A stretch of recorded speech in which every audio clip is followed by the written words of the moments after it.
Dioxin raged. He ranted. This was impossible. He'd reached out to infect her, and the girl, Diamond, had simply locked her hands around his wrist and changed. It had taken less than a second. She had shimmered, glistened, and become solid, unmoving and transparent. Even her hair and clothes had changed. It was as though she'd been replaced with a statue carved out of solid diamond. Dioxin couldn't shake her off. She wasn't moving. He didn't think that she could move in this form. All she was doing was holding on to his wrist, still staring at him with that determined look on her face. A voice called out, "Dioxin!" He turned to see an annoyingly familiar figure behind him. Dioxin sighed. "Dalton." Joshua Dalton smiled. "You can let go now, Diamond."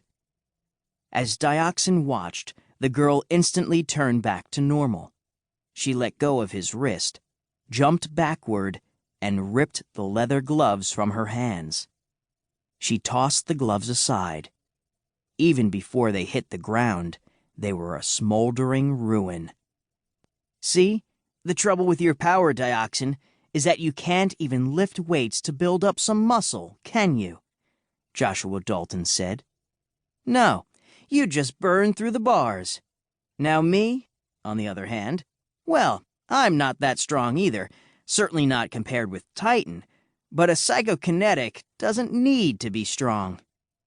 Dioxin felt a sickening lurch in the pit of his stomach, then looked down to see that he was floating a meter above the ground, unable to do anything but wait to be arrested.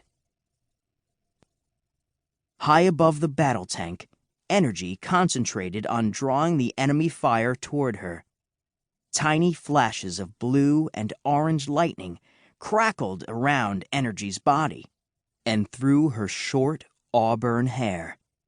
Her eyes, normally a pale gray, were now almost solid white. She knew that she could absorb a huge amount of power, but there was a limit. Pretty soon now, she'd have to discharge that power. A voice crackled over her communicator. "Energy, I'm on the way." "Titan, thank God! Where are you?"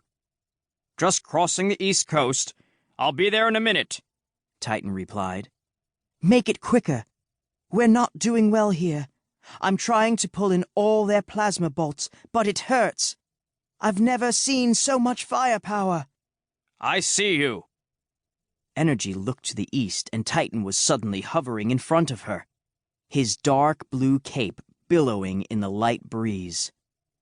"Don't just float there. Do something," she told him. "Yes, ma'am." Titan gave her a quick smile, then darted down to the battle tank. Shots blasted into him, missiles exploding to his left and right. It was as though the battle tank had been designed with the sole purpose of hurting him, and it was doing a pretty good job. Titan was strong and fast, but he wasn't invulnerable. When he was hit, he felt it, and he was being hit a lot right now. Soon his chest was a mass of bruises, and his costume, bright blue tunic and leggings, darker blue cape, gloves, and boots, started to get more holes than a fishing net. Much more of this, and he'd be flying around in his underpants. Through the tank's meter-thick windscreen, Titan could see Ragnarok at the controls, ordering his men about. The madman had a determined look on his face. That wasn't unusual for someone like him. They all believed in what they were doing. Where the hell is Quantum? He wondered. He should be here by now.